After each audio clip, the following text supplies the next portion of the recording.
छत्रपति शिवाजी महाराज के पिता का नाम था शाहजी और उनके अंकल का नाम था शरीफ जी। और जानते हैं शरीफ जी नाम कहां से आया? ये नाम रखा गया एक सूफी सेंट के नाम पर। इससे पता चलता है कि ना सिर्फ शिवाजी महाराज खुद बल्कि उनके दादाजी भी हिंदू सेंट्स और मुस्लिम सूफी सेंट्स दोनों की रिस्पेक्ट किया करते। यहाँ पे ध्रुव राठी साहब ने आपको सबसे पहले झूठ दिखाने की कोशिश की कि जो शिवाजी महाराज के पिताजी थे यानी कि शाहजी राजे और शिवाजी महाराज के जो चाचा जी थे यानी कि शरीफ जी, इनका नाम जो है ये देखो were both for instant name after Muslim saint Shah शरीफ।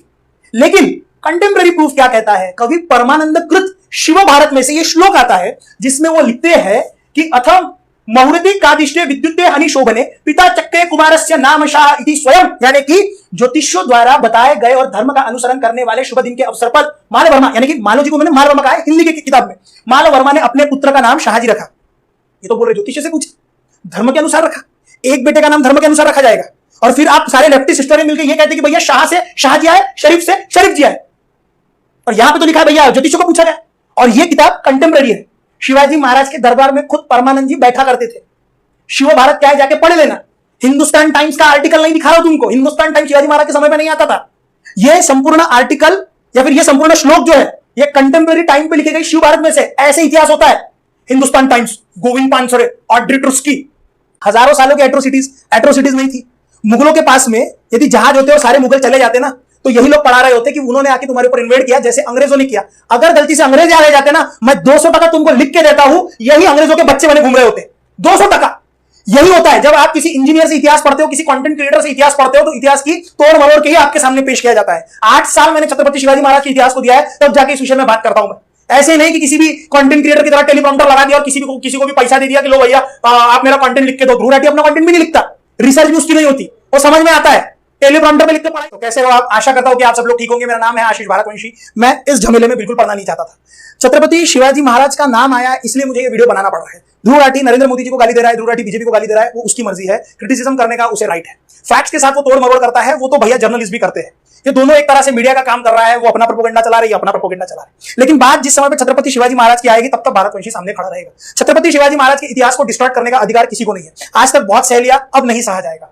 ध्रुव राठी ने वीडियो बनाया जिस वीडियो का नाम उसने दिया था औरंगजेब शिवाजी, बाद में उसने शिवाजी महाराज कहा, और फिर मोदी 1000 years ऑफ हिस्ट्री, ऐसा उसका पूरा टाइटल था। उसमें उसने 2 तीर मारने की कोशिश की। यदि हम ध्रुव राठी का इंटेंशन समझने की कोशिश करेंगे, उसने 2 तीर मारी। सबसे पहला, उसने एक झूठ पकड़ा, उस झूठ को कंटिन्यूएशन में वो प्रोसेस में बार बार दोहरा रहा था कि देखो भैया भारत में 1000 सालों से जितने भी लोग रहे वो मुसलमानों के साथ बड़े प्यार से रहे भैया, झगड़े तो इनमें थे ही नहीं भैया। और इस झूठ को जस्टिफाई करने के लिए उसने सबसे पहले शुरुआत करी जय साई दीपक जी के पॉडकास्ट से। जय साई दीपक जी वो है कि जो भैया ध्रुव राठी को 1000 ध्रुव राठी अपने नाश्ते में भी खाना पसंद नहीं करेंगे, इतना सस्ता नाश्ता। मैं ध्रुव राठी जी को सस्ता क्यों कह रहा हूं, थोड़ी देर में आपको समझ जाएगा। तो इन्होंने भैया, एक तो जय साई दीपक जी का बीजेपी से कोई लेना देना नहीं है, फिर भी मोदी टाइटल में है, औरंगजेब टाइटल में है, छत्रपति शिवाजी महाराज टाइटल में, उनके टाइम में शिवाजी थे, फिर शिवाजी महाराज हुआ, टाइटल में है। फिर जय साई दीपक पे गए, जय साई दीपक से रोमिला थापर पे गए, रोमिला थापर से औरंगजेब पे गए, औरंगजेब का कनेक्शन मोदी जी से लगाया, इनडायरेक्टली बीजेपी का प्रोपेगेंडा घुसाया और हिस्ट्री तोड़ मरोड़ के पेश कर दी। इतिहास के उन्हीं पन्नों को उठाया जो उनके प्रोपेगेंडा को साझे से रहेगा। लेकिन यहां पे आपको एक बात समझनी होगी कि जो उन्होंने इतिहास बताया क्या वो सच इतिहास था? ध्रुव राठी अकेडमी के बच्चे उसे सच मानेंगे भैया, हम कहेंगे तो हम तो व्हाट्सएप प्रोपेगेंडा वाले हो जाएंगे, हम बोले तो व्हाट्सएप प्रोपेगेंडा, तुम कहो तो भैया सच्चाई। और आर्टिकल में और प्रूफ पे तुम क्या दे रहे हो? न्यूज आर्टिकल, इतिहास न्यूज आर्टिकल में छपता है। न्यूज तुम प्रूफ क्या दे रहे हो? ऑड्री ट्रुस्की शिवाजी महाराज के दरबार में बैठी थी। प्रूफ क्या दे रहे हो? गोविंद पानसरे छत्रपति शिवाजी महाराज के दरबार में बैठे थे। एक एक चीज को हम पूर्णतः डिबंक करेंगे। ये वीडियो लाइक करना, शेयर करना, कमेंट करना, क्योंकि ज्यादा से ज्यादा लोगों तक पहुंचना चाहिए। 10-10 कमेंट कर दो, 10 लोगों तक पहुंचा दो, 100 शेयर कर दो। आज पूरी खबर ले लेंगे। ध्रुव राठी के साथ में मेरा कोई पर्सनल लेना देना नहीं है, लेकिन ध्रुव राठी जी के वीडियो में से ये भैया मैंने ये राठी जी बोलना पड़ेगा भैया, हम तो गवार है भैया, वो जी और जीनियस है भैया, हम तो अंदर भक्त भैया, आज दिखा देंगे भैया कि हम कौन है भैया। तो भैया यहाँ पे उनका इंटेंशन क्लियर हुआ, उन्होंने एक झूठ पकड़ा, बार बार उसे रिपीट किया भैया ताकि वो बड़ा लगे। गंगा जमुनी तहजीब, देखो देखो देखो, रोमिला थापर ने कहा कि यू आर नॉट स्लेव्स, इसीलिए सारे अंदर भक्त गुस्सा गए क्योंकि इन्हें बताया गया कि तुम तो स्लेव्स थे। हजारों सालों की एट्रोसिटीज नहीं थी। मुगलों के पास में यदि जहाज होते और सारे मुगल चले जाते ना तो यही लोग पढ़ा रहे होते कि उन्होंने आके तुम्हारे ऊपर इन्वेड किया जैसे अंग्रेजों ने किया। अगर गलती से अंग्रेज आ जाते ना, मैं 200 टका तुमको लिख के देता हूं, यही अंग्रेजों के बच्चे बने घूम रहे होते। 200 टका। यही होता है जब आप किसी इंजीनियर से इतिहास पढ़ते हो, किसी कंटेंट क्रिएटर से इतिहास पढ़ते हो, तो इतिहास की तोड़ मरोड़ के ही आपके सामने पेश किया जाता है। 8 साल मैंने छत्रपति शिवाजी महाराज के इतिहास को दिया है, तब जाके इस विषय में बात करता हूं मैं। ऐसे नहीं कि किसी भी कंटेंट क्रिएटर की तरह टेलीप्रॉम्प्टर लगा दिया और किसी को भी पैसा दे दिया कि लो भैया आप मेरा कंटेंट लिख के दो। ध्रुव राठी अपना कंटेंट भी नहीं लिखता, रिसर्च भी उसकी नहीं होती, वो समझ में आता है, टेलीप्रॉम्प्टर पे लिख के पढ़ाई होती है। तो भैया रोमिला थापर जी कह रहे भैया यू आर नॉट स्लेव्स। अच्छा, तो फिर जितने भी अत्याचार हुए कुछ भी नहीं हुए। एक एक प्रूफ दे रहा हूं ना मैं, आगे देखो। फिर ये कहते हैं भैया आपको एक थ्योरी देंगे, फिर एक भारी सा ऐसी किताब लेके आएंगे, जॉर्ज ऑरवेल की, उसमें से एक कोट देंगे जिसमें वो ये कहते हैं कि भैया देखो दो कॉन्ट्राडिक्टरी थ्योरीज को जब तुम एकत्रित मान के चलते हो तो एक बम पैदा होता है, उसको ये डबल थिंक कहते हैं कि दो कॉन्ट्राडिक्टरी सोच, कि जैसे फिर इसे जस्टिफाई करने के लिए कहेंगे कि आप खुद सोच के देखो कि छत्रपति शिवाजी महाराज इतने करेजियस थे, उनके साम्राज्य में सब सुखी थे, तो कैसे आप कह सकते हो कि मुगल जो थे ऐसे करते, मुगल जो थे वो अत्याचार कर रहे थे, तो शिवाजी महाराज ने तलवार क्यों उठाई? शिवाजी महाराज ने किसके खिलाफ तलवार उठाई? अगर मुगल अत्याचार भी नहीं कर रहे थे तो बोले मुसलमान और हिंदू में बहुत प्यार था, बहुत प्यार से रह रहे थे। मुसलमान उस समय पे इन्वेडर ही समझे जाते थे, कोई घर में पैदा नहीं हुए थे, गंगा किनारे पैदा नहीं हुए थे, यमुना किनारे पैदा नहीं हुए थे। फिर ये आपको गंगा जमुनी तहजीब बताएंगे, गंगा भी तुम्हारी, यमुना भी तुम्हारी, सरस्वती भी तुम्हारी, सिंधु सभ्यता तुम्हारी, तहजीब तुम घुसाओगे। वारे वारे वारे वाह। यहां पे आपको यह बताया जाएगा कि भैया उस समय सब कुछ अच्छा था, मुसलमानों के सेना में हिंदू थे, हिंदू के सेना में मुसलमान थे, बिल्कुल थे, उसको भी मैं डिबंक करूंगा। लेकिन सबसे पहले मैप समझ लो, 1630 के पहले भारत की कंडीशन कैसी थी? मुगलों ने संपूर्णतः भारत को घेर के रखा था, यहां से काबुल से लेकर गोंडवाना तक, और यहां पे बहामनी साम्राज्य था, नीचे गोलकोंडा, वहां पे बीजापुर, वोरवार, मैसूर का थोड़ा सा साम्राज्य बचा हुआ था। संपूर्ण भारत पे मलेच्छो यानी मुसलमान राजाओं का ही शासन था। ये गंगा किनारे पैदा हुए थे, यमुना किनारे पैदा हुए थे, गोदावरी किनारे पैदा हुए थे। जजिया लगाने का इनको अधिकार किसने दिया? मंदिरों को तोड़ने का अधिकार किसने दिया? भारत में आने का अधिकार किसने दिया? फिर ये आपको कहेंगे कि भारत के जैसे कोई संकल्पना ही नहीं थी भैया, मुगल आए उसके बाद में संकल्पना आई भैया, अच्छा अंग्रेज आए उसके बाद संकल्पना आई। फिर ये आपको दो चीजों से ऐसा विचलित करेंगे कि भैया शिवाजी महाराज कितने करेजियस थे। ये कहते हैं कि यू आर नॉट स्लेव्स, क्योंकि मुगलों के साथ में प्यार बढ़ाना है, मुसलमानों के साथ में वोट बैंक की राजनीति भी खेलनी है, इनका प्रोपेगेंडा चलाना है, किताबें बेचनी है। क्योंकि more on more Dhruv Rathee के जो फॉलोअर्स है सबको पता है उसमें मुसलमान का तबका बहुत बड़ा है, उसमें कांग्रेस का तबका बहुत बड़ा है, जो ये फालतू लेफ्टिस्ट लोगों का इतिहास पढ़ रहा होता है, उन्हें खुश रखना है ध्रुव राठी साहब को। तो यहां पे ये ऐसा दिखाएंगे कि देखो तुम कभी भी गुलाम नहीं थे, अच्छा तो 1947 में इंडिपेंडेंस डे क्यों मना रहे? और इतिहासकारों ने जिस समय पे शिवाजी महाराज का राज्याभिषेक हुआ उसे हिंदू संस्कृति का स्वतंत्र दिन घोषित किया है। बड़े से बड़ा इतिहासकार, ऐसा नहीं जर्मनी में जाके इंजीनियरिंग एमबीए आईटी बीटी करके फिर उसके बाद कंटेंट बना रहे, 8-8 साल 10-10 साल 20-20 साल 25-25 30-30 साल अपने उस फील्ड में देखे छत्रपति शिवाजी महाराज का इतिहास पढ़ा रहे लोग। ऐसा नहीं जर्मनी में जाके ब्लॉग भी बना रहे, फिर वीडियो भी बना रहे, मोटा कैसे जाना है, प्लेन का कैसे जाना है, फिर एक आधा वीडियो हिस्ट्री पे बना दिया और फिर उस पे व्यूज आ गए, तुम्हारे 2 करोड़ फॉलोअर्स है, तुमको लगा तुम बहुत बड़े हो गए यार। इतिहास का ई नहीं आता, प्रूफ के नाम पे आर्टिकल दिए जा रहे हो, डबल थिंक की थ्योरी खुद ही खुद कॉन्ट्रडिक्ट कर रहे हो एक जगह पे, फिर आगे जाके ये कहते हैं, आगे आएगा कि औरंगजेब ने मंदिर तो तोड़े लेकिन हिंदू खुश थे, जजिया तो लगाया लेकिन हिंदू खुश थे। और अगर हिंदू खुश थे तो फिर ये जो कवि भूषण थे जो उस समय पे मुगलों के दरबार में बैठा करते थे, वो छत्रपति शिवाजी महाराज के पास में क्यों गए और क्यों उन्होंने लिखा, काशी की कला जाती मथुरा मदीना होती, यदि शिवाजी ना होते तो सुन्नत होती सबकी। द्रामात्मदंड पर चीता मृग झुंड पर भूषण वितुंड पर जैसे मृग राजा है, तेज तमांस पर काना जीविकंस पर व्योम मलेच्छवंश पर शेर शिवराज है। क्यों मलेच्छों पे टूटने वाले शिवाजी महाराज का उल्लेख किया है? शिवाजी महाराज अगर इतना प्यार था दोनों में तो क्यों ऐसा कहा है कि नरसंहार मलेच्छों का यानी कि मुसलमानों का यानी कि बाहर से आने वाले लोगों का हुआ, यवनों का हुआ? क्यों कहा गया है? यवन यानी कि फॉरेनर, उस समय पे अंग्रेज नहीं आए थे, पोर्तुगीज आए थे लेकिन थोड़े से थे, अंग्रेज इतने बड़े नहीं थे, तो क्यों मुसलमानों को मलेच्छा और इन्वेडर और यवन कहा गया है? यहां पे ध्रुव राठी साहब ने आपको सबसे पहले झूठ दिखाने की कोशिश की कि जो शिवाजी महाराज के पिताजी थे यानी कि शाहजी राजे और शिवाजी महाराज के जो चाचा जी थे यानी कि शरीफ जी, इनका नाम जो है ये देखो were both for Indian name after Muslim self Shah Sharif. लेकिन कंटेम्पररी प्रूफ क्या कहता है? कवि परमानंद कृत शिव भारत में से ये श्लोक आता है जिसमें वो लिखते हैं कि अथम मुहूर्ते कादिष्टे विद्युते अनिशोभने पिता चक्के कुमारस्य नाम शाह इति स्वयं, यानी कि ज्योतिषों द्वारा बताए गए और धर्म का अनुसरण करने वाले शुभ दिन के अवसर पर माल वर्मा यानी कि मालो जी को मैंने माल वर्मा कहा है हिंदी की किताब में, माल वर्मा ने अपने पुत्र का नाम शाहजी रखा। ये तो बोले ज्योतिष से पूछे, धर्म के अनुसार रखा, एक बेटे का नाम धर्म के अनुसार रखा जाएगा। और फिर आप सारे लेफ्टिस्ट हिस्टोरियन मिलकर ये कहते हैं कि भैया शाह से शाहजी आए, शरीफ से शरीफ जी आए, और यहां पे तो लिखा है भैया ज्योतिषों को पूछा गया। और ये किताब कंटेम्पररी है, शिवाजी महाराज के दरबार में खुद परमानंद जी बैठा करते थे। शिव भारत क्या है जाके पढ़ लेना, हिंदुस्तान टाइम्स का आर्टिकल नहीं दिखा रहा तुमको, हिंदुस्तान टाइम्स शिवाजी महाराज के समय में नहीं आता था। यह संपूर्ण आर्टिकल या फिर यह संपूर्ण श्लोक जो है यह कंटेम्पररी टाइम पे लिखे गए शिव भारत में से, ऐसे इतिहास होता है। हिंदुस्तान टाइम्स, गोविंद पानसरे, ऑड्री ट्रुस्की, कौन था शिवाजी महाराज के समय पे? इनके सोर्सेस क्या सोर्सेस है इनके? बखर में से एक लाइन कह दिया कि बखर में लिखा है, कहां लिखा है दिखाओ मुझे, दिखा दिया, बता दिया, ये राइटर ने ऐसा कहा भैया, राम पुनियानी ने वैसा कहा भैया। आगे यहां पे ध्रुव राठी साहब ये कहते हैं कि छत्रपति शिवाजी महाराज ने कोई भी मॉस्क नहीं तोड़ी। जो आर्टिकल इन्होंने दिया है वहां पे तो क्लियरली दिखता है, however is there a tiniest evidence that demolished a single mosque. Tiruvannamalai में चले जाना, तिरुवन्नमलाई के बाहर में बोर्ड लगा है कि शिवाजी महाराज ने यहां पे मंदिर था, मस्जिद बनी, मस्जिद डिमोलिश की और फिर से मंदिर बनाया।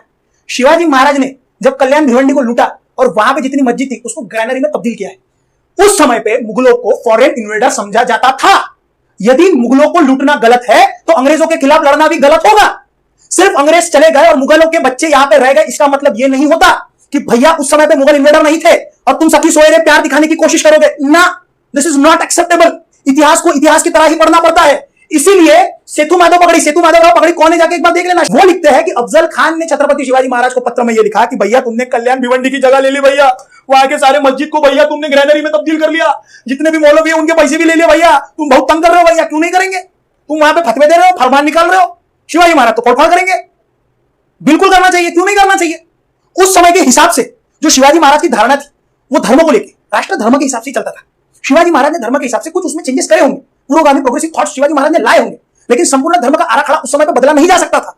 आगे अफजल खान अपने एक पत्थर पे लिखता है कुफ्र शिकन भूत शिकन, काफिरों को मारने वाला, मंदिरों को तोड़ने वाला। और फिर आगे ध्रुव राठी साहब ये कहते हैं कि इनके साथ में कृष्णा भास्कर कुलकर्णी आए होंगे, बिल्कुल आए थे, और भी कई नाम है जो आए थे, क्योंकि उनको सत्ता की लालसा थी। हमारे हरामी थे ना, इसलिए हमने भुगता। लेकिन छत्रपति शिवाजी महाराज की सेना में 12 और 13 के ऊपर एक भी मुसलमान नहीं था। ये धमकी की चोट पे आज फिर से कह रहा हूं मैं, प्रूफ करके दिखाओ, जनेऊ निकाल दूंगा, शिखा काट दूंगा, चैनल बंद कर दूंगा, 10 लाख रुपए तुम्हारे। मैं चैलेंज कर रहा हूं, ये 700 मुगल थे, 700 पठान थे, कंटेम्पररी सोर्सेस लाके दिखाओ। The Hindustan time Indian article का आर्टिकल नहीं देना है। और फिर तुम लोग कहते हो कि ये ऐसा झूठ इसलिए फैलाते हैं, ये ऐसे लोगों को इसलिए मानते हैं क्योंकि ये सावरकर जी को मानते हैं। सावरकर जी ने जो स्टेटमेंट दिया, रेप को उन्होंने पॉलिटिकल टूल बताया। हर व्यक्ति ने अपनी जिंदगी में कोई ना कोई गलती करी है। अगर मैं एक एक की गलतियां गिनवाने बताऊं ना, तो फिर यहां पे रात क्या पूरा साल खत्म हो जाएगा और हम गलतियां करते रहेंगे। छत्रपति शिवाजी महाराज और श्री राम के वंशज है हमें पता है भैया कि मरते हुए रावण के पास से जाके भी अच्छाई कैसे ली जाती है। अगर आप एक एक व्यक्ति की सिर्फ गलतियां निकालना चाहते हो तो भैया मैं भी गलतियां निकालूंगा। ध्रुव राठी गांधी जी को मानते हैं। गांधी जी उस समय पे मुसलमानों के साथ में अपने बेटे की खुद की शादी नहीं होना देना चाहते थे। उन्होंने पत्र लिखा कि अगर तुमने इंटरफेथ मैरिज करके तुम आए तो मैं तुम्हें रहने दूंगा, जाके पढ़ लेना। उनके एक बेटे ने मुसलमान धर्म स्वीकार किया था। गांधी जी वैसे तो इंटरकास्ट में भी नहीं मानते थे। 1930 तक उनके दलितों के लिए क्या विचार थे आप जाके पढ़ लेना। वो कहते थे वर्ण व्यवस्था वैसी ही रहनी चाहिए, सबको अपने अपने काम करने चाहिए, कोई एक दूसरे के काम में घुसना नहीं चाहिए। आंबेडकर जी जिस समय पे आए और उन्हें यह लगा कि अब ये जो निचला वर्ग है ये सारा मेरे हाथ से जाने वाला है, उस समय पे गांधी जी ने सीओड पॉलिटिशियन के हिसाब से हरिजन मूवमेंट लॉन्च की, 1935 में लॉन्च की। उसके पहले क्या विचार थे जाके पढ़ लेना। इंटरकास्ट मैरिज को भी वो एक्सेप्ट नहीं करते थे। ये मैं नहीं कह रहा, एक लेफ्टिस्ट हिस्टोरियन ने उनको कास्टिस्ट कहा है, जाके पढ़ लेना किसने कहा है, मैं नाम नहीं लेना चाहता हर हिस्टोरियन का। आगे देखना यहाँ पे उनके सत्य के प्रयोग, अगर उनके सत्य के एक एक प्रयोग मैंने निकालना शुरू किया ना, फिर बोल देना कि ये तो ऐसे गांधी जी को फॉलो कर रहे थे। गांधी जी में कुछ अच्छाई थी, इसीलिए लोग उनके साथ में थे। He was an exceptional political leader, जिनसे कुछ सीखना चाहिए, जो बुरा है छोड़ देना चाहिए। अगर एक एक की गलतियां निकालते बैठेंगे ना तो भैया रात भी क्या पूरा साल कम पड़ेगा। और एक बात, इसीलिए अपना रिसर्च खुद किया करो ध्रुव राठी जी, किसी विजेता भैया को मत रखा करो। हम हिस्ट्री पढ़ाते हैं, हम खुद पढ़ते हैं, गलतियां भी निकाल सकते हैं, अच्छाई भी बता सकते हैं। हम सावरकर जी को अपना लीडर इसलिए मानते हैं क्योंकि सावरकर जी ने काला पानी में जो अपना बलिदान दिया वो हम देखते हैं। सावरकर जी ने जो दलितों का उत्थान करने की कोशिश की, इसलिए हम सावरकर जी को मानते हैं। हम उन सावरकर जी को मानते हैं जिसे सुभाष चंद्र बोस भी अपना लीडर मानते थे। हम उन सावरकर जी को मानते हैं जिसे भगत सिंह भी अपना प्रेरणा मानते थे। हम उन सावरकर जी को मानते हैं। किसी व्यक्ति में कोई ना कोई गलती जरूर रही होंगी, लेकिन उसकी वजह से संपूर्ण व्यक्ति के चरित्र के ऊपर आप दाग नहीं लगा सकते। यदि ऐसा होगा तो लीडर के नाम बताओ, मैं दाग लगाना शुरू करता हूं, फिर तुमको गलतियां बताता हूं, रात का साल कम पड़ जाएगा। यहां पे ध्रुव राठी साहब ने फिर से उन्हीं की स्लाइड है भैया। यहां पे भैया ये बोल रहे भैया कि 700 लोग आए थे भैया, पठान भैया, प्रूफ भैया, इंडियन हिस्ट्री कलेक्टिव पे है भैया, कर्टसी है भैया उनकी। अरे भैया कंटेम्पररी सोर्सेस लाके दिखा दो, कोई पत्र लाके दिखा दो जिसमें लिखा होगा कि 700 पठानों की सेना शिवाजी महाराज के पास में आई थी। कोई प्रूफ नहीं है। तुम बोलोगे तुम लाके दिखाओ, भाई कैसे लाऊं, हाइस नहीं तो कैसे लाऊं मैं? बोले तुम दिखाओ प्रूफ। क्या दिखाओ मैं प्रूफ कि नहीं थे? तुम गोविंद पानसरे बताते हो यार, गोविंद पानसरे को कोई प्रूफ है यार? हाँ, यहाँ पे कुछ नाम जरूर है, 12 से 13 नामों में से जैसे नूर खान बेग का नाम है वो बिल्कुल है। उसके बाद में यहाँ पे इब्राहिम खान का नाम है। इब्राहिम खान का नाम मैंने नहीं सुना। कुछ नाम यहाँ पे फेक है, लेकिन ये स्लाइड बहुत प्रॉपर्ली देखना, इसी में ध्रुव राठी फंसने वाले हैं। ध्रुव राठी जी ने एक ऐसी गलती करी कि अगले स्लाइड में ध्रुव राठी जी ये कहते हैं कि भैया रुस्तम जमान भैया, इंडियन एक्सप्रेस वाले बोल रहे भैया, राम पुनिया बोल रहे भैया, रुस्तम जमान ने भैया नाखून बना के दिए थे भैया छत्रपति शिवाजी महाराज को, वो तो उनके बॉडीगार्ड थे भैया। लेकिन शिव भारत में जो कंटेम्पररी सोर्स है कहां पे है? 10 बॉडीगार्ड में एक का भी नाम नहीं है। 10 बॉडीगार्ड के नाम देखो, संभाजी कावजी, काटाजी इंगले, कोंडाजी कांग, येसाजी कांग, कृष्णाजी गायकवाड़, सूरजी काटनके, यहाँ पे जीवा महाला, विसाजी मुरंबक, संभाजी कारवार, इब्राहिम सिद्दी, एक मुसलमान का नाम है, एक रुस्तम जमान का है। अब देखना खुद की प्रूफ, जब तुम खुद का रिसर्च नहीं करते तो ऐसा होता है भैया कि जिस समय पे तुमने ये कहा कि सिद्दी हिलाल नाम था, उसी के नीचे थोड़ा पढ़ लेते शिवाजी डिफीटेड रुस्तम जमान। 1660 में कोल्हापुर के बाहर में युद्ध है, वहां पे रुस्तम जमान को ठोका है, उसी का नाम उठा के तुमने घुसाड़ दिया। कहां से आए रुस्तम जमान? कृष्णाजी नाइक ने शिवाजी महाराज को कहा था चिलखत और हाथ में अंगूठियां पहन के जाओ, जिसे तुम भागना कहते हो, सामने से अंगूठियां होती है। ध्रुव राठी साहब कोई कंटेम्पररी सोर्स देते ना तो समझ में भी आता। इतिहास ऐसे नहीं पढ़ाया जाता, न्यूज आर्टिकल ले लेके गोविंद पानसरे के किताबों में से ले लेके। गोविंद पानसरे को छत्रपति शिवाजी महाराज की सेना में नहीं बैठे थे। Govind Pansare was a politician जिन्होंने शिवाजी कौन होता है एक व्याख्यान दिया, उसकी वो किताब बनी। अगर पॉलिटिशियंस इतिहास पढ़ाने लग जाए ना तो भैया हम भी गूगल से देख के पैरासिटामोल खा लेंगे। यानी 25-30 साल यहाँ पे लोग हिस्टोरियन के नाम पे अपने पूरी जिंदगी खपाते हैं, उसको तुम हिस्टोरियन नहीं मानोगे। कोई लेफ्ट विंग का आदमी खड़ा होकर थोड़ी 2-3 बातें अच्छी कर देगा, अरे वो तो बड़ा इतिहासकार है, ये छोटा इतिहासकार है। यही चलते आ रहा है इस देश में। गोविंद पानसरे इतिहासकार है। शिवाजी कौन होता है, मैं और दो प्रूफ लेके वो देख रहे हैं। वो कह रहे हैं कि भैया मिर्जा राजे जयसिंह शिवाजी महाराज के ऊपर चढ़ाई करने आए थे और वहां पे भैया चंडी यज्ञ किया था भैया ब्राह्मणों ने। गोविंद पानसरे कह रहे चंडी यज्ञ हुआ था, मेरे को प्रूफ ला दो। रही बात मिर्जा राजे जयसिंह की, जिस टेरिटरी में से वो आते थे वो डायरेक्ट दिल्ली के साथ में कॉन्फ्लिक्ट में आ सकती थी। मेवाड़ ने कभी पैर नहीं झुकाया, यहां तक कि शिवाजी महाराज को उनके ज्योग्राफिकल टेरेन का बहुत सहारा मिला।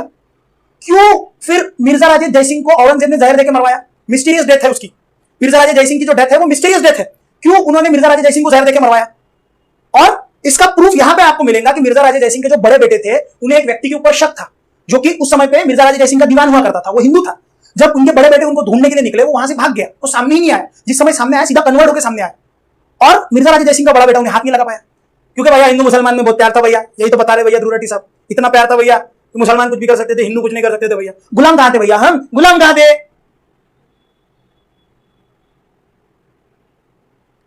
आगे चल के ध्रुव राठी साहब आपको एक चीज ये बताते हैं भैया कि औरंगजेब ने मंदिर तोड़े, औरंगजेब ने मंदिर भी तोड़े भैया, औरंगजेब ने जजिया भी लगाया, लेकिन हिंदू खुश थे। अब इनकी खुद ही की ये डबल थिंक वाली थ्योरी, जब आप बोल रहे हो कुछ सोच के तो बोलते होंगे ना ध्रुव राठी साहब, कुछ तो सोच के बोलते होंगे। क्या हमें व्हाट्सएप यूनिवर्सिटी वाले, आप ध्रुव राठी अकेडमी वाले लोग सबसे होशियार लोग हो, कुछ तो सोच के बोलते। पहले कह रहे हो सब खुश थे भैया, वो जजिया भी नहीं लगता, जो जजिया लगाने के बाद भी खुश थे, फिर वो मंदिर टूटने के बाद भी खुश थे, गंगा जमुनी तहजीब तो ऐसी भड़बड़ा के बह रही थी। शिवाजी महाराज वो तो तलवार डांडिया उठाने के लिए खेले थे उन्होंने मुगलों के साथ में। खुद कह रहे हो मंदिर टूटे, इन्वेजन नहीं, वो तो पॉलिटिकल चीजें थी, राम पुनियानी कहते हैं। और फिर खुद ही कह रहे हो कि मंदिर भी टूटे, लेकिन हिंदू खुश भी थे। दो कॉन्ट्रैक्टरी चीजें। उसे ही जॉर्ज ऑरवेल की किताब में डबल थिंक कहा गया है। ये ध्रुव राठी साहब ने हमें सिखाया, तो हम ध्रुव राठी साहब को पूछ रहे हो, खुद भी सीख लेते। और इस्लामिक आक्रांताओं के अत्याचार की लिस्ट इतनी बड़ी और इतनी गहरी है कि अगर मैं इसे निकालना चाहूं तो पूरी रात खत्म हो सकती है।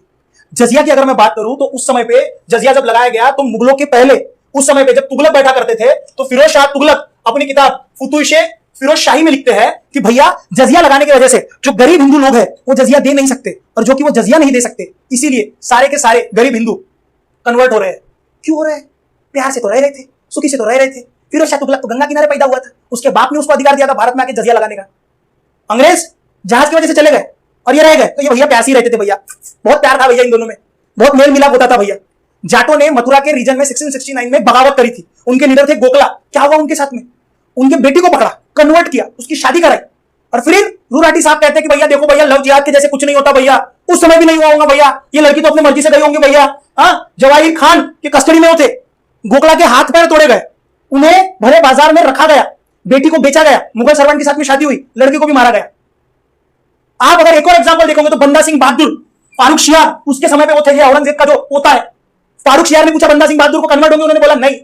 बंदा सिंह बहादुर के 4 साल के बेटे को फारूक शियार ने बंदा सिंह बहादुर के गोदी में बैठाया और बोले कन्वर्ट हो जाओ, बोले नहीं।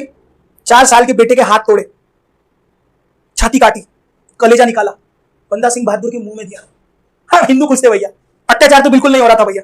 संभाजी महाराज को 40 दिनों तक यातना दी, बोले कन्वर्ट हो जाओ, बोले नहीं। फिर लेफ्टिस्ट हिस्टोरियन बताया ऐसा तो कोई सवाल ही नहीं था कन्वर्ट होने वाला, नहीं। गुरु गोविंद सिंह के गुरु नानक के गुरु गोविंद सिंह के बेटों को दीवार में चुनवाया भैया। बच्चों को बोल रहे थे भैया पॉलिटिकल उनसे ये था, कन्वर्ट होने के लिए नहीं बोल रहे थे, ऐसे चुनवाया 4 साल 5 साल के बच्चों को। संभाजी महाराज को 40 साल की यातना दी। इतना बड़ा कन्वर्जन का इतिहास रहा है, नेतो जी पालकर औरंगजेब के हाथ में लगे कन्वर्ट कर दिया। तुम कह रहे हो बड़े गंगा जमुनी तहजीब थी, अरे गंगा भी हमारी, यमुना भी हमारी, तुम हमको कौन हो तहजीब सिखाने वाले? और हम सिर्फ गंगा यमुना में नहीं, गंगा यमुना सरस्वती में मानते हैं, हम सिंधु सभ्यता में मानते हैं। कहां गई सिंधु? गंगा यमुना तहजीब ने पाकिस्तान जो बनाया वहां चली गई आपकी सिंधु। 1000 साल से प्यार से रह रहे थे, कोई अत्याचार नहीं था भैया। मोदी जी ने बोला था पाकिस्तान बनाने के लिए, इसीलिए बनाया। अगला नाम लेते हैं ये लोग ऑड्रे टूस्की का। कौन है ऑड्रे टूस्की?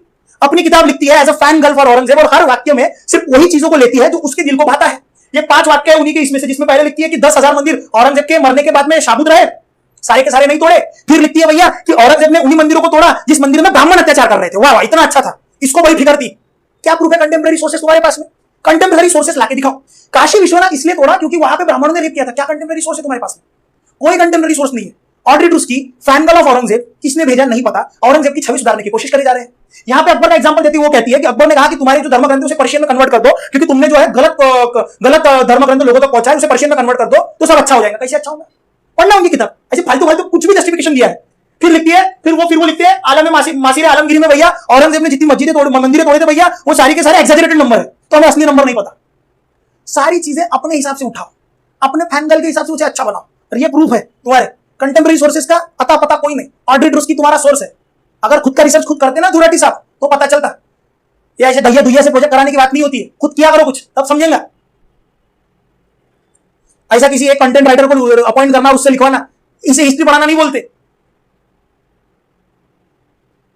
एक बात वो यहां पे फिर से कहते हैं कि छत्रपति शिवाजी महाराज तो देखो बहुत सेक्युलर थे। शिवाजी महाराज सभी धर्मों का आदर करते थे और हिंदुओं में ये बात आंतरिक मन से आती है। अब्दुल कलाम का हम आदर करेंगे, भारत तेरे टुकड़े होंगे इंशाअल्लाह इंशाअल्लाह करके, तेरे कातिल जिंदा है, हम तो भैया शर्मिंदा है, वो जो कोई भी नाम था जिसका नाम ले रहा था मेरे को नाम भी नहीं लेना है।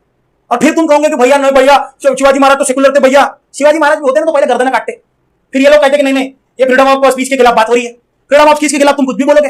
अगर व्यक्ति अब्दुल कलाम के जैसा है, के मोहम्मद के जैसा है, तो उनका आदर है ना यार। तुम भारत में ऐसे भारत तोड़ने वाली बातें कर रहे हो और फिर कह रहे हो कि फ्रीडम ऑफ स्पीच है। शिवाजी महाराज सेकुलर, कैसे सेकुलर हिंदू रहेंगे? उस समय पे धर्म के हिसाब से देश चलता था।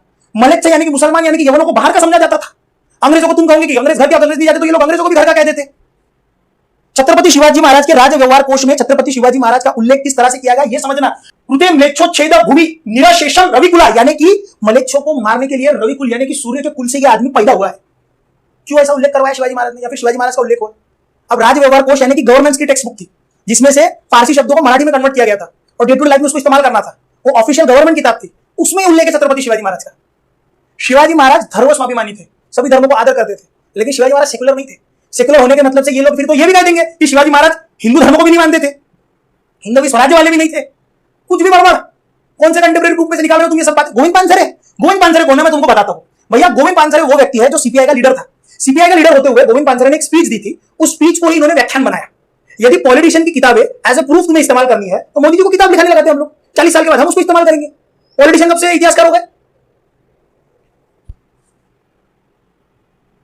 ज्ञानव्यापी मस्जिद के बारे में बात करते हुए ध्रुव राठी साहब ये बताते हैं कि भैया देखो, ज्ञानव्यापी मान सिंह की यानी कि औरंगजेब अकबर के समय पे बनी थी, औरंगजेब के समय पे फिर से तोड़ी गई। नहीं, ध्रुव राठी साहब ने ट्विस्ट किया। ध्यान से देखना ध्रुव राठी साहब ने क्या कहा। ध्रुव राठी साहब कहते हैं कि औरंगजेब के समय पे भले ये टूटी थी, लेकिन बनाई किसने थी? मान सिंह के समय पे, यानी कि और अकबर के समय पे बनाई गई थी। यानी कि एक ने इसे तोड़ा तो दूसरे ने इसे बनाया। अबे बनाया इसलिए था क्योंकि पहले टूटा, अकबर ने बनाया, फिर औरंगजेब ने तोड़ा। एक अकबर थोड़ा बहुत ढंग का क्या हो गया? तुम तो सबको ढंग का अच्छा कर रहे हो यार। Jugglery of words. पहले बोलते ना कि पहले बनाया, औरंगजेब ने फिर तोड़ा, बनाया इसलिए क्योंकि पहले तोड़ा था। ये तो कंटिन्यूसली तोड़ने वाला काम था। जगलरी वर्ड्स वहां पे खेले गए। और अकबर जैसा नार्सिसिस्ट व्यक्ति नहीं था। अकबर वो व्यक्ति था जिसपे जौनपुर के लोगों ने फतवा लगाया था। अकबर अलग ही कैरेक्टर है भैया, वो तो मुसलमानों का सगा नहीं है। अकबर अनपढ़ था। अगर अकबर पढ़ा लिखा होता और अगर वो कोई किताब पढ़ लेता, 200% कह रहा हूं, वो भी कट्टर होता। ध्यान से देखना। आपको बार बार पूरे वीडियो में गंगा जमुनी तहजीब करके ये बताया गया भैया कि भैया मुसलमानों के साथ हिंदू का कोई कॉन्फ्लिक्ट ही नहीं था, उनका हिंदू के साथ में कोई झगड़ा ही नहीं था। अगर ऐसा था तो ये जो भैया आपके मुस्लिम लीग वाले थे, इनको क्या मोदी जी ने बताया था पाकिस्तान सेपरेट कर लो? मोदी जी कहते इनको बताने के लिए जिन्ना साहब पाकिस्तान अलग कर लो साहब, हम एक साथ नहीं रह पाएंगे साहब, अलग कर लो साहब। मोदी जी गए होंगे बताने के लिए। गंगा भी हमारी, यमुना भी हमारी, तुम तहजीब घुसा रहे हो। हम सिंधु सभ्यता वाले लोग हैं, सिंधु ये लेके गए नहीं, लेकिन प्यार बरकरार था। ये तो मोदी जी है, ये तो झगड़ा लगा रहे हैं, ये तो आरएसएस है जो झगड़ा लगा रहे हैं। मुस्लिम जी जब पैदा हुई उस समय आरएसएस भी पैदा नहीं हुई थी। इस वीडियो को इतना फैलाओ। अगर आपको लगता है कि इसमें वीडियोस में मैंने डिबंक किया है और छत्रपति शिवाजी महाराज का इतिहास लोगों तक पहुंचना चाहिए, तो इस वीडियो को इतना शेयर करो, लाइक करो, 10 कमेंट कर दो, जय शिवाजी जय शिवाजी, ये वायरल कर दो वीडियो अगर आप चाहते हो तो। और ये हमें व्हाट्सएप वाली माफिया कर रहे हैं, अरे भैया आर्टिकल माफिया, दो पेजेस के आर्टिकल निकाल के हमको प्रूफ की तरह चिपका रहे हो। अगली बार वीडियो बनाओ तो सीख के आना, बनाते कैसे। सिर्फ 2 करोड़ के फॉलोअर का घमंड मत दिखाना हमें कि हमारे वीडियोस में व्यूज आते हैं। व्यूज आने से कोई बहुत बड़ा हिस्टोरियन नहीं बन जाता, खुद रिसर्च करना। इस वीडियो में मैं इतने प्रूफ दे सकता था, लेकिन वीडियो फिर स्ट्राइक डाउन हो जाता, इसीलिए मैंने अपने आप को रोक लिया। तो अब भैया मैं चाहता हूं कि वो सारे प्रूफ आपको पता चले। अगर आप सारे प्रूफ्स को सुनना चाहते हो तो मैंने दुरीना के ऊपर महाराजा मिथ्स एंड मुगल्स 15 मई को ये कोर्स में लॉन्च करने वाला हूं। कोर्स में कंटेंट जो रहेगा वो छत्रपति शिवाजी महाराज का वो इतिहास जो मैं एकदम डायरेक्टली ओपनली नहीं बता पाऊंगा, मुगलों का वो इतिहास जो डायरेक्टली ओपनली नहीं बता पाऊंगा, स्ट्राइक आ जाएंगी वीडियो के ऊपर। ऐसे मिथ्स जो पूरे डिबंक किए जा सकते हैं। तकरीबन 40 से 50 वीडियोस का ये संपूर्ण कोर्स रहेगा। 2 साल की इसमें आपको सब्सक्रिप्शन दिया जाएगा। कोर्स सभी तक पहुंचे, मैंने आज ही डिसाइड किया, कोर्स सभी तक पहुंचे, इसलिए आज ही कोर्स लॉन्च हुआ है वो, लेकिन वीडियो एक भी नहीं, 15 मई के बाद में वीडियो आना शुरू होंगी। कोर्स सभी तक पहुंचे, इसलिए इसकी कीमत सिर्फ 99 रुपीज रखी है। अगर आपको लेना है तो आप लो, नहीं लेना तो आपकी मर्जी, लेकिन इस वीडियो को ज्यादा से ज्यादा लोगों तक पहुंचाओ। अगली बार ऐसा कुछ होता है तो भैया ध्रुव राठी को मैं फिर से भाव देने नहीं वाला, बच्चा समझ के छोड़ दूंगा। अगर आपको लगता है वीडियो अच्छा है, लाइक करो, कमेंट करो, ज्यादा से ज्यादा शेयर करो। मिलेंगे हम अगले वीडियो में किसी अच्छे बेहतरीन टॉपिक के साथ। यही काम है क्या यार, मेरे को अवॉइड करा करो ऐसे लोगों को। अब तक के लिए अपना ध्यान रखो। नमस्कार दोस्तों, साल 2024 में हो रही इलेक्शंस में अगर कोई नेता औरंगजेब और मुगलों की बात करनी शुरू कर दे अपनी कैंपेनिंग के दौरान, तो आप शायद सोचोगे कि ये क्या मजाक चल रहा है, लेकिन प्रधानमंत्री नरेंद्र मोदी ने यही किया। कांग्रेस को औरंगजेब के अत्याचार याद नहीं आते जिसने हमारे सैकड़ों मंदिरों को तोड़ा। ऐसी चीजें गलती से नहीं बोली जाती, ये एक सोची समझी गई चाल है। आइए एक शेयर करते हैं दोस्तों व्हाट्सएप ब्रेन वॉशिंग माफिया के डिपार्टमेंट नंबर 2 की। यूट्यूबर रणवीर अलाहाबादी अपने पॉडकास्ट पर एक गेस्ट का इंटरव्यू कर रहे थे और एक सवाल उन्होंने अपने गेस्ट से पूछा कि किन 3 इंडियंस को देश छोड़कर चले जाना चाहिए और कभी वापस नहीं आना चाहिए। 3 Indians that should leave India and never return are. अब पहली बात तो इस सवाल ही अपने आप में बहुत भद्दे किस्म का सवाल है, लेकिन वहां बैठे गेस्ट ने इस सवाल को लेकर कोई ऑब्जेक्शन नहीं किया। उन्होंने 3 इंडियंस के नाम गिनाने शुरू कर दिए। अब ये सवाल अगर आपसे पूछा जाएगा तो आपके मन में क्या आएगा? देश के सबसे बड़े आतंकवादी, गैंगस्टर्स, मर्डरर्स, या फिर आप सबसे बड़े भ्रष्टाचारी करप्ट लोगों के नाम सोचोगे जिन्होंने लाखों करोड़ों रुपए की चोरी कर रखी हो। लेकिन नहीं, इस आदमी ने जो 3 नाम सुना है वो कुछ और ही थे। बरखादत, प्रोफेसर इरफान हबीब, रोमिला थापर। बरखादत एक जर्नलिस्ट है जिनका नाम आपने सुना होगा, लेकिन बाकी जो 2 नाम है इरफान हबीब और रोमिला थापर, ये एक्चुअली में हिस्टोरियंस हैं। आखिर इतनी एक्सट्रीम नफरत किसी के दिल में हिस्टोरियंस को लेकर आखिर क्यों होगी? इसके पीछे जवाब है दोस्तों इस ब्रेन वॉशिंग माफिया का दूसरा डिपार्टमेंट। क्योंकि रोमिला थापर कहती हैं कि हम हिंदू लोग गुलाम नहीं थे। सही सुना आपने, इसी कारण से गुस्सा है ये लोग रोमिला थापर से, क्योंकि वो कहती हैं कि हमारे जो पूर्वज थे, हमारे पूर्वज हिंदू लोग किसी के गुलाम नहीं थे, वो आजाद लोग थे। ये बड़ी दिलचस्प बात है क्योंकि आमतौर पर हमारे समाज में लोग एक दूसरे को गाली देते हैं ऐसी चीजें कहकर कि तुझे तो मैं अपने घर पे नौकर भी ना रखूं, तेरी औकात क्या है, तू तो गुलाम है। और लोग ऑफेंडेड फील करते हैं जब उन्हें गुलाम या नौकर बुलाया जाए। लेकिन यहाँ पर केस इसका बिल्कुल उल्टा है। रोमिला थापर कहती है कि आप गुलाम नहीं थे, आप नौकर नहीं थे, लेकिन ये भाजपाई हिंदू उनसे गुस्सा है इस चीज को लेकर कि कैसे कह दिया कि हम आजाद थे, ऐसे कैसे हमसे गुलामी का लेबल आपने छीन लिया। रोमिला थापर भारत छोड़ो। बात क्या है ना, असल में दोस्तों ऐसी चीजें बोलना इस ब्रेन वॉशिंग माफिया के एजेंडा के खिलाफ जाता है। मैंने आपको पिछले वीडियोस में बताया था कि इनके दूसरे डिपार्टमेंट का मकसद है आपको ये एहसास दिलाना कि आपके जो पूर्वज थे वो हजारों सालों से गुलाम रहे थे मुसलमानों के नीचे। ये आपको विक्टिम बनाना चाहते हैं, ये एहसास दिलाना चाहते हैं कि हम हिंदू लोग तो 1000 सालों से अत्याचार सहते आ रहे हैं और 1000 सालों से हम मुसलमानों के नीचे दब कर रहे हैं, मुसलमानों के गुलाम बनकर रहे हैं। इस झूठ को पकड़ना ज्यादा मुश्किल नहीं है। मैं आपसे सीधा पूछता हूं, बताओ क्या छत्रपति शिवाजी महाराज किसी के गुलाम थे? क्या वो किसी मुसलमान के नीचे दब कर रहे थे? ऑब्वियसली नहीं। हम सब जानते हैं कि वो कितने महान राजा थे जिन्होंने कई जंग लड़ी, कितना बड़ा अपना एम्पायर बनाया। तो कैसे कहा जा सकता है कि वो या उनके राज्य में रहने वाला कोई भी हिंदू किसी का स्लेव था? ये दोनों चीजें एक टाइम पर सच कैसे हो सकती हैं कि एक तरफ 1000 सालों से हम हिंदुओं पर अत्याचार हुआ है, हम मुसलमानों के नीचे दब कर रहे हैं, लेकिन दूसरी तरफ छत्रपति शिवाजी बहुत ही महान राजा थे और हम हिंदू आजाद थे उनके समय। व्हाट्सएप यूनिवर्सिटी के स्टूडेंट्स के लिए ये दोनों चीजें एक ही टाइम पर सच हो सकती हैं। जॉर्ज ऑरवेल की नॉवल 1984 में डबल थिंक नाम के कॉन्सेप्ट की बात करी गई। उस नॉवल में जो ब्लाइंड सपोर्टर्स होते हैं वो 2 कॉन्ट्रडिक्टिंग आइडियाज को साथ साथ एक्सेप्ट कर लेते हैं अपने दिमाग में। व्हाट्सएप यूनिवर्सिटी के छात्र भी इसी कैटेगरी में आते हैं। अब जिन लोगों का ब्रेन वॉश हो चुका है उन लोगों के दिमाग में जो शिवाजी की पिक्चर है वो भी कुछ ऐसे होती है कि एक तरफ छत्रपति शिवाजी महाराज खड़े हैं और उनके पीछे है हिंदुओं की पूरी आर्मी भगवे रंग से सजी हुई, दूसरी तरफ औरंगजेब खड़ा है और उसके पीछे है मुसलमानों की पूरी आर्मी, हर कोई ग्रीन रंग से सजा हुआ है। अगर आप भी ऐसा ही सोचते हो तो तैयार हो जाओ, आपकी आंखें खुलने वाली हैं। आइए कुछ हिस्टोरिकल फैक्ट्स जानते हैं। छत्रपति शिवाजी महाराज के पिता का नाम था शाहजी और उनके अंकल का नाम था शरीफ जी।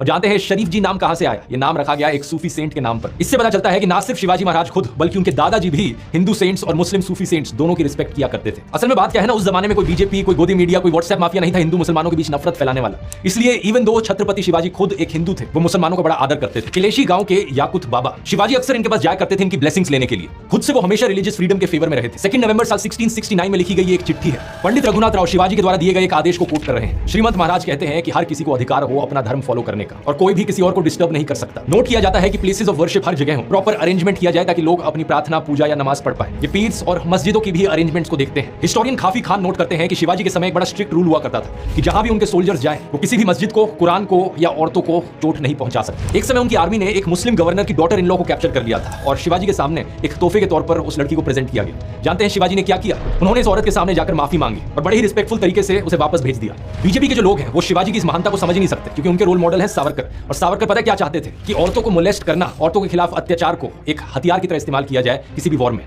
हम जानते हैं कि श्री राम भी कितना रिस्पेक्ट करते थे सभी औरतों को, लेकिन सावरकर रावण को कोट करता है कहते हुए कि औरतों को अबडक्ट करना और मोलेस्ट करना परमो धर्म है। इसके बाद सावरकर ने एक्चुअली में शिवाजी के खिलाफ भी लिखा। ये कहा कि उन्होंने एक मुस्लिम औरत को वापस कैसे भेज दिया रिस्पेक्टफुली। इसलिए कोई हैरानी की बात नहीं कि सावरकर के फॉलोअर्स आज के दिन मोलेस्टर्स को मिठाइयां देते हैं। जो औरतों के ऊपर अत्याचार करता है उन्हें पार्टी की टिकटें दी जाती हैं और उनके ऊपर मालाएं चढ़ाई जाती हैं। सन 1648 करीब 500 से 700 पठान जो बीजापुर आर्मी के थे वो शिवाजी को ज्वाइन करने आए। शिवाजी के मिलिट्री एडवाइजर गोमाजी नायक पानसंबल ने उन्हें कहा कि ये लोग आपकी रेपुटेशन देखकर आए हैं, इन्हें वापस मोड़ देना सही नहीं होगा। ग्रैंड डफ के द्वारा लिखी गई किताब हिस्ट्री ऑफ द मराठास में हमें पता चलता है कि छत्रपति शिवाजी ने इस एडवाइस को ना सिर्फ सुना बल्कि इसे अपनी पॉलिसी बना दिया। इसी की वजह से ही शिवाजी की आर्मी में ढेर सारे मुसलमान थे और बहुत से मुस्लिम जनरल्स भी थे। वीके राजवाड़े अपनी किताब मराठांच्या इतिहासची साधने के वॉल्यूम 17 पेज नंबर 17 पर लिखते हैं शिवाजी के सरनोबत यानी कि इन्फेंट्री चीफ एक मुस्लिम थे, नूर खान बेग। सभासद बखर के पेज नंबर 76 पे आपको शिवाजी के लेफ्टिनेंट का नाम भी मिलेगा, शामा खान। शिवाजी के टॉप नेवी चीफ्स में से 2 लोग थे, दौलत खान और दरिया सारंग। इसके अलावा कुछ और भी थे जैसे कि सिद्दी हिलाल और इब्राहिम खान जो कि उनकी आर्टिलरी का कमांड संभाल रहे थे। उनके सेक्रेटरी ऑफ इंटेलिजेंस भी खुद एक मुस्लिम थे, मौलाना हैदर अली। क्या आप जानते हैं इन सब चीजों के बारे में? शिवाजी महाराज की एक पेंटिंग है जो जरूर आपने कहीं ना कहीं देखी होगी क्योंकि व्हाट्सएप पर बहुत ज्यादा फैलाई जाती है। इसमें दिखाया गया है कि शिवाजी आदिल शाही सल्तनत के अफजल खान को मार रहे हैं। इसे इतना ज्यादा फैलाया जाता है क्योंकि इसमें एक हिंदू मुस्लिम को मार रहा है। लेकिन क्या आप ये जानते हैं कि अफजल खान के एडवाइजर कौन थे? कृष्णमूर्ति भास्कर कुलकर्णी, एक हिंदू ब्राह्मण। और ये किसके एडवाइस पर शिवाजी महाराज ने अपने पास एक लोहे का क्लॉ रखा था? उनके मुस्लिम बॉडीगार्ड रुस्ताम जमा के एडवाइस पर। तो यहाँ एक हिंदू राजा का एक मुस्लिम बॉडीगार्ड था और वहां एक मुस्लिम राजा का एक हिंदू एडवाइजर था। ये सारी चीजें आपको व्हाट्सएप पर कभी नहीं बताई जाएंगी क्योंकि उनके ब्रेन वॉश करने के एजेंडा के खिलाफ जाता है। अच्छा, औरंगजेब का क्या यहाँ पर? औरंगजेब की बात करके हमने इस वीडियो की शुरुआत करी थी। व्हाट्सएप के अनुसार औरंगजेब तो एक कट्टर मुसलमान था जो हिंदुओं के खिलाफ था, तो इसका मतलब उसकी आर्मी में तो कोई हिंदू हिंदू हो नहीं सकता ना, लेकिन गलत। बैटल ऑफ पुरंदर में जहां शिवाजी ने अपने 23 किले खोए, जिसके बाद उन्हें आगरा में एक बंदी बना दिया गया। जानते हैं औरंगजेब की आर्मी को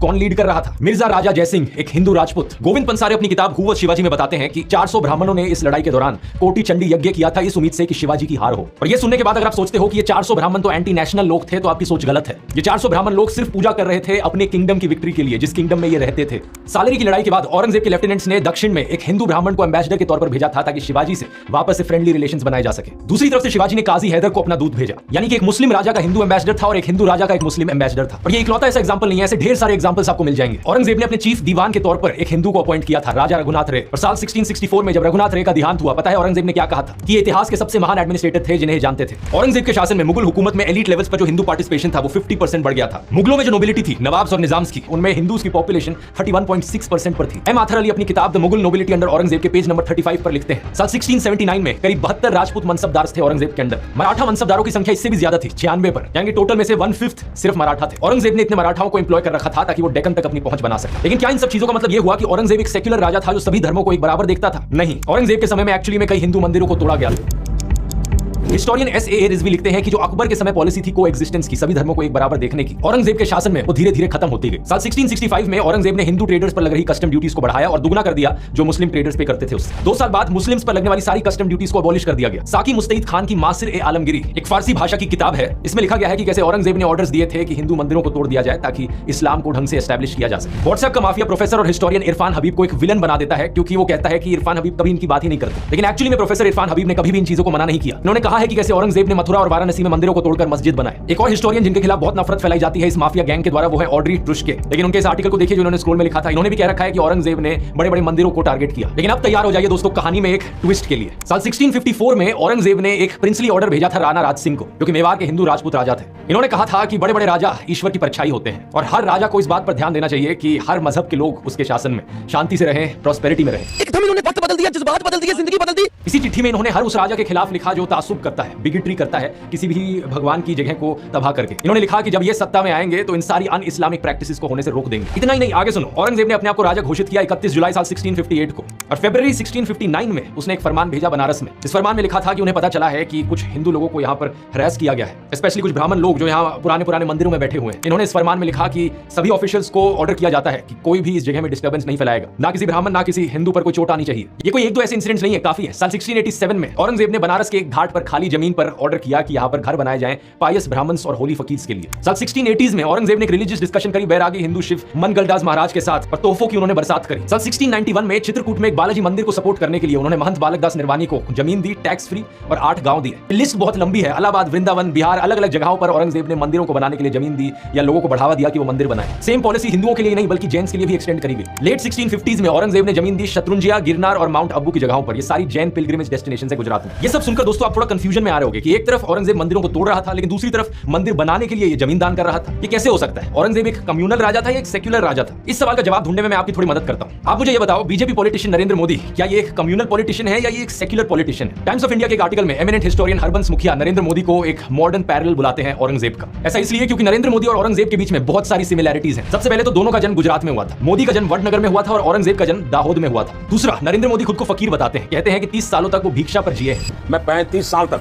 भिक्षा मांग करके खाया हूं। औरंगजेब भी खुद को एक साधु की तरह बताता था। कहा जाता है कि औरंगजेब ने शुरुआत में अपने पैसे कमाए कुरान की कॉपियां बनाकर और नमाज की टोपियों की स्टिचिंग करके। तीसरा, दोनों के दोनों सत्ता के बड़े भूखे थे और इस सत्ता के लालच में आकर दोनों ही कभी कम्युनल बन जाते, कभी सेक्युलर बन जाते, डिपेंडिंग अपॉन द सिचुएशन। मैं अपने मन से बनाकर नहीं बोल रहा इन चीजों को, इन आर्टिकल्स को देखो। नरेंद्र मोदी इस्लाम की प्रशंसा कर रहे हैं कि इस्लाम पीस और हार्मनी का मैसेज फैलाता है। पीएम मोदी कहते हैं कि मुसलमान यूथ के लिए उनका एक विजन है, एक हाथ में कुरान हो और दूसरे हाथ में कंप्यूटर हो। पीएम मोदी कहते हैं कि मालदीव्स की आइकॉनिक फ्राइडे मस्जिद की कंजर्वेशन में इंडिया मदद करेगा। पीएम मोदी बीजेपी वर्कर्स को एडवाइस देते हैं कि प्लीज एंटी मुस्लिम रिमार्क्स मत फैलाओ। इन ट्वीट्स को भी देखिए। पीएम मोदी ईद पर बधाई देते हैं, कहते हैं प्रॉफिट मोहम्मद की टीचिंग्स को हमें फॉलो करना होगा। मुहर्रम की ओकेजन पर लोगों को हजरत इमाम हुसैन के सैक्रिफाइस का याद दिलाते हैं। ये तो हो गए हमारे सेक्युलर मोदी। अब दूसरी तरफ कम्युनल मोदी को देखिए। सीए एनआरसी प्रोटेस्ट के दौरान पीएम मोदी कहते हैं कि ये आग लगाने वाले कौन है, इनके कपड़े देखकर इन्हें पहचाना जा सकता है। ये आग लगाने वाले कौन है? वो उनके कपड़ों से ही पता चल जाता है। इनकी लीडरशिप के अंडर एक से बढ़कर एक बीजेपी पॉलिटिशियंस ने नफरतखोर भाषण दिए हैं, लिंचिंग्स हुई हैं, बिल्किस बानो केस के कॉन्विक्ट्स को यहां पर मालाएं चढ़ाई गई हैं, उन्हें मिठाइयां दी गई हैं, उन्हें संस्कारी ब्राह्मण बुलाया गया है। व्हाट्सएप यूनिवर्सिटी पर डेली आपको कोई ना कोई मैसेज आता है जो मुसलमानों के खिलाफ नफरत फैलाता है। रिसेंटली भी पीएम मोदी ने अपने भाषणों में मुस्लिम्स के खिलाफ डॉग विस्लिंग करी। इन्होंने ऑपोजिशन पर आरोप डाला कि उनका मुगल माइंडसेट है। सावन के महीने में मटन बनाने का मौज ले रहे हैं, वीडियो दिखाकर वो मुगल के लोगों के जमाने की जो मानसिकता है ना, उसके द्वारा वो देश के लोगों को चिढ़ाना चाहते हैं। ट्विटर पर एक से बढ़कर एक अकाउंट जो मुसलमानों के खिलाफ नफरत फैलाता है, पीएम मोदी उन्हें फॉलो करते हैं। तो ये हो गए हमारे कॉम्युनल मोदी। व्हाट्सएप पर आपके फोन पर मैसेजेस आते हैं जो कहते हैं कि देखो हिंदुओं पर कितना अत्याचार किया है मुगलों ने सदियों से, और इसके बाद भी अगर कोई हिंदू सेक्युलर रहे तो वो कायर हिंदू हो। ऐसी ही चीजें लिखकर भेजते हैं व्हाट्सएप में। मैं यहाँ पर इन व्हाट्सएप माफिया वाले लोगों से पूछना चाहता हूँ, क्या तुम लोग अपने आप को शिवाजी महाराज से ज्यादा बहादुर समझते हो? क्योंकि फर्क जानते हो पता क्या है दोस्तों, छत्रपति शिवाजी महाराज भी औरंगजेब के समय पर ही जीते थे, लेकिन फर्क जानते हो क्या है? शिवाजी महाराज एक सेक्युलर हिंदू थे, वो मुसलमानों से नफरत नहीं करते थे। किसी भी इतिहास की किताब में इसका एक सबूत तक आपको नहीं मिलेगा जहां शिवाजी ने किसी भी मुस्लिम के खिलाफ डिस्क्रिमिनेशन करी हो। औरंगजेब ने नॉन मुस्लिम्स के ऊपर जिजिया टैक्स लगाया था। इसको लेकर शिवाजी ने पता चिट्ठी में क्या लिखा था? उन्होंने कहा था कुरान की किताब ईश्वर का शब्द है। इसमें लिखा गया है कि जो ईश्वर है वो पूरे ब्रह्मांड का ईश्वर है, सिर्फ मुसलमानों का नहीं। हिंदू और मुसलमान दोनों उसके सामने एक बराबर है। तो किसी भी एक धर्म के खिलाफ नफरत फैलाना उस ईश्वर के खिलाफ जाता है। शिवाजी महाराज ने अपनी चिट्ठी में यह भी लिखा था कि औरंगजेब के शासन में दोनों हिंदू और मुसलमान सोल्जर्स नाखुश हैं। अनाज का दाम बहुत बढ़ गया है, इसलिए जिजिया टैक्स लगाना ब्राह्मण, बैरागी और जैन साधुओं पर सही नहीं है। शिवाजी ने अपनी चिट्ठी में यह भी लिखा था कि गरीबों पर ऐसा टैक्स लगाना मुगलों के ट्रेडिशन के खिलाफ जाता है। ना तो अकबर, ना जहांगीर और ना ही शाहजहां ने कोई ऐसा जिजिया टैक्स लगाया था। शिवाजी यहाँ पर अकबर की तारीफ करते हैं, ये कहते हैं कि उनका राज 52 साल तक रहा, लेकिन उन्होंने सबको एक बराबर देखा। यही कारण है कि लोग उन्हें जगत गुरु मानते हैं। अब मुगल शहंशाह अकबर की बात करी जाए यहाँ पर दोस्तों, तो फिर से वही कहानी आ जाती है। व्हाट्सएप पर आपको एक बार फिर से हिंदू मुस्लिम की राइवलरी दिखाई जाती है, जैसे शिवाजी औरंगजेब की थी। यहाँ पर अकबर और महाराणा प्रताप के बीच एक हिंदू मुस्लिम राइवलरी दिखाई जाती है, दिखाने के लिए कि देखो हिंदू वर्सेस मुस्लिम, ये था हमारा इतिहास। लेकिन फिर से एक बार व्हाट्सएप के बाहर अगर आप नजर डालोगे असली इतिहास पर, आपको दिखेगा इस बात में रत्ती भर भी सच्चाई नहीं है। इस स्टैचू को देखिए, यह है अफगान के पठान हकीम खान सूर, शेर शाह सूरी के एक डिसेंडेंट। ये एक मुस्लिम वॉरियर है जो बड़ी महानता से महाराणा प्रताप की साइड पर लड़े थे और इन्होंने अपनी जान खोई थी हल्दी घाटी की लड़ाई में। दूसरी तरफ अकबर के पास थे हिंदू जनरल राजा मान सिंह और उनकी आर्मी में ढेर सारे राजपूत सोल्जर्स। व्हाट्सएप पर आने वाले मैसेजेस आपको कहानी सुनाते हैं कि कैसे औरंगजेब के समय में विश्वनाथ मंदिर को तोड़ा गया, लेकिन जो वो आपको नहीं बताते वो ये कि इस मंदिर को बनाया किस समय गया था? अकबर के शासन में। इसे बनाया गया था राजा मान सिंह के सुपरविजन में। अगर एक मुगल शहंशाह ने इस मंदिर को तोड़ा तो दूसरे मुगल शहंशाह ने इस मंदिर को बनाया भी। प्रधानमंत्री मोदी की सरकार ने भी अकबर को एडमायर किया था अपनी G20 की किताब Bharat the mother of democracy में।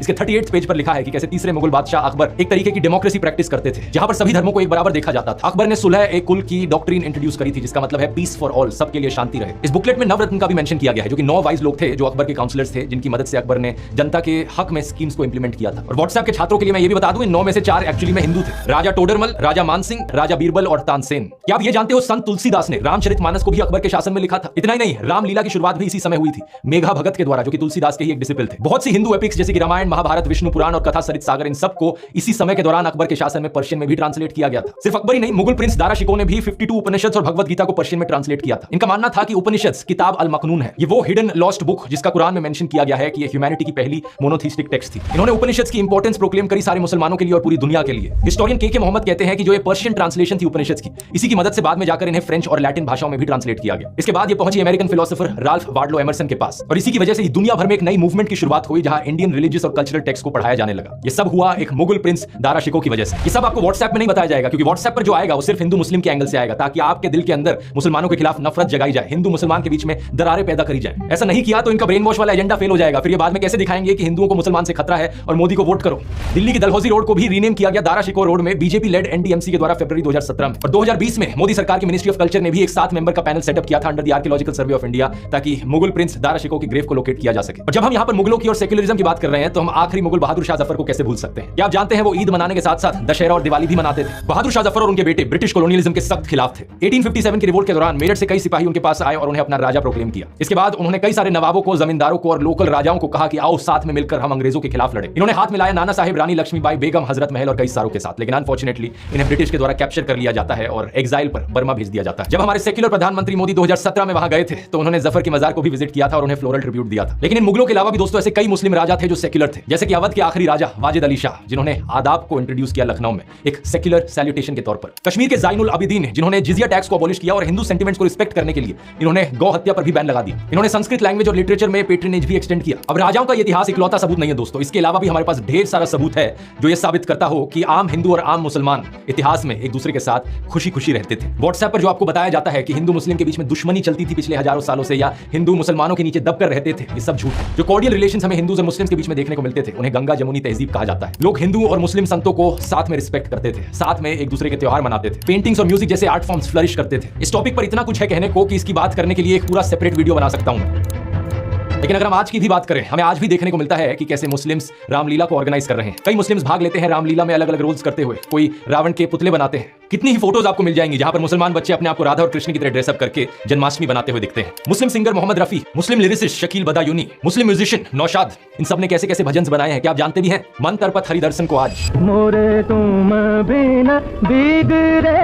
आज हमें यह भी देखने को मिलता है कि हिंदू इफ्तार पार्टीज ऑर्गेनाइज कर रहे हैं मुस्लिम्स के लिए। ये जरूर है कि कम्युनल दंगे हमें टाइम टू टाइम देखने को मिले हैं। नफरतखोर लोग टाइम टू टाइम निकल कर आए हैं जो हिंदू मुसलमान को बांटना चाहते हैं, हमारे देश में एक दरार बनाना चाहते हैं। लेकिन पिछले 1000 सालों में जो भी कुछ हुआ हमारे देश में, हम हिंदुओं ने और मुसलमानों ने साथ में मिलकर उसे सहा है। वो कहते हैं हिस्ट्री ऑफन रिपीट्स इटसेल्फ। हमारे सामने आज फिर एक सत्ता का भूखा नेता खड़ा है जो हमें बांटना चाहता है, डिवाइड एंड रूल का खेल खेलना चाहता है। ये करने के लिए व्हाट्सएप और गोदी मीडिया पर जबरदस्त प्रोपेगेंडा फैलाया जाता है ताकि हमारे दिलों के अंदर नफरत बोई जा सके। कंगना रनौत जैसे लोग हैं जो हमारे फ्रीडम फाइटर्स को डिसरिस्पेक्ट करते हैं ये कहकर आजादी अगर भीख में मिले तो क्या वो आजादी हो सकती है? आप खुद बताइए। हमें असली आजादी तो सिर्फ 2014 के बाद मिली है। ये बार-बार वही रेफरेंस है इस व्हाट्सएप माफिया के प्रोपेगेंडा का जो कहता है कि हिंदू तो हमेशा से गुलाम रहे थे। पॉलिटिकली, सोशली, कल्चरली हजारों सालों से हम बस जूते के नीचे दबकर रहे थे और असली कॉन्फिडेंस तो हमें अभी मिला। मैं इनसे पूछना चाहता हूं, विजयनगर एम्पायर के राजा कृष्णदेव राय, महाराणा प्रताप, छत्रपति शिवाजी महाराज, क्या ये सब भी कॉन्फिडेंस लैक करते थे? तुलसीदास, मीराबाई, स्वामी विवेकानंद जैसे हिंदू सेंट्स, क्या ये सब भी कॉन्फिडेंस लैक करते थे? साल 1893 की शिकागो की स्पीच में स्वामी विवेकानंद ने कहा था, मुझे गर्व है मैं एक ऐसे धर्म से आता हूं जिसने दुनिया को टॉलरेंस और यूनिवर्सल एक्सेप्टेंस सिखाई है। लेकिन प्रधानमंत्री मोदी और ये व्हाट्सएप माफिया देश के सभी हिंदुओं का अपमान करता है ये कहकर कि हम तो 1000 सालों से बस गुलामों की तरह जिए हैं।